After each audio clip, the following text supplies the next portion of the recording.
नमस्कार, जय श्री राधे। आप कैसे हैं? दृष्टि ज्योतिष निदान केंद्र पर आपका स्वागत है। ब्रह्मलोक की एक अप्सरा, उसका नाम है पुंजकस्थला, अचानक वह पृथ्वी पर भ्रमण करने के लिए आई और भ्रमण करती हुई देखी तो एक बंदर तपस्या कर रहा था। तपस्या में लीन बंदर को पुंजकस्थला ने हंसी और मजाक उड़ाई। यद्यपि बंदर तपस्यालीन था, लेकिन इतना सब कुछ करने के बावजूद भी बंदर ने अनदेखा कर दिया। इसके बावजूद पुंजकस्थला ने पत्थर लेकर मारना चालू करी। और जब बंदर अपने तपस्या में लीन था, उसे क्रोध आ गया।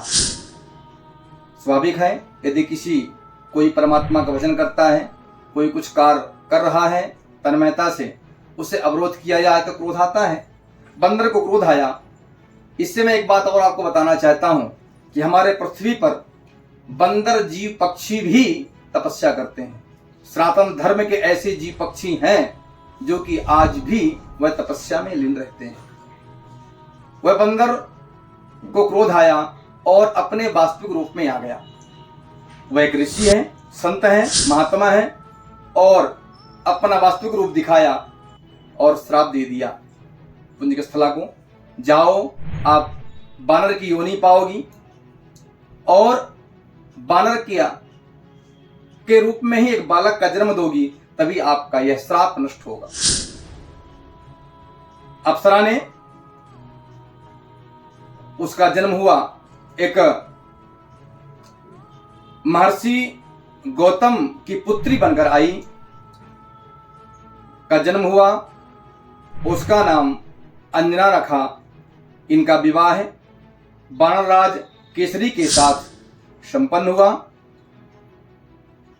वानरराज केसरी और अंजना ने पुत्र प्राप्ति के लिए एक बिल वृक्ष के नीचे भगवान शिव की आराधना करते थे। बिल वृक्ष बहुत शक्तिशाली है, स्वयं शिव स्वरूप है। तपस्या करते हैं, तपस्या करते करते करते अचानक अंजना को ऐसा लगा कि मुझे कोई स्पर्श किया, मुझे कोई आलिंगन किया, और तुरंत बोली, कौन है मुझे स्पर्श कौन किया, मुझे श्राप दे दूंगी। तपस्या करते करते भगवान शिव भी प्रसन्न हो गए, क्योंकि कई हजार वर्षों तक अंजना ने तपस्या की। भगवान शिव प्रसन्न हो गए और कहते हैं, देवी मांगो जो मांगना है और आपको पुत्र की प्राप्ति होगी। इसीलिए कहते हैं ना, शंकर सुवन केसरी नंदन तेज प्रताप महाजगवंदन। ये हनुमान चालीसा में है, देख लीजिएगा। भगवान शिव ने वरदान दे दिया, जाओ पुत्र की प्राप्ति होगी, पुत्र रूप में जन्म लेगा। और इसी समय अयोध्या के राजा दशरथ पुत्र का वेष्टि यज्ञ कर रहे थे।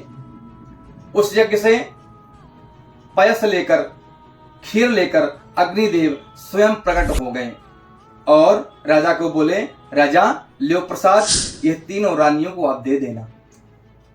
राजा ने तीनों रानियों को प्रसाद दिया और तीनों रानियों जैसे प्रसाद लेकर अपने महल की ओर जाने लगी, उसी समय केकई भी पीछे थी। केकई हाथ में पैस ली थी। उड़ता हुआ एक पक्षी आया और केकई के हाथ से वह पक्षी पैस खीर ले गया और वह ले आकर के उड़ता हुआ जहां अंजना तपस्या करती थी वहां गया।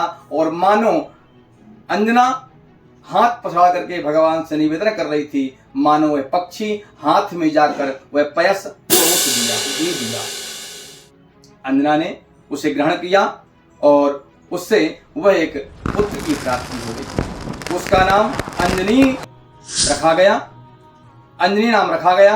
सुंदर बालक, होनहार बालक, और अंजनी को बड़ा दुलार प्यार करती थी माँ। हनुमान जी की यह 11वां अवतार हनुमान जी का अवतार हुआ। हनुमान जी के आशीर्वाद से और केकई के गर्भ से, केकई के चरु के प्रसाद से वह अंजनी को प्राप्त हुआ था, अंजनी को प्राप्त हुआ था। इस प्रकार से हनुमान जी का जन्म हुआ और हनुमान जी का जन्म जो है पूर्णिमा चैत्र महीने के और चित्रा नक्षत्र के मेष लग्न के मंगलवार को इनका जन्म हुआ था।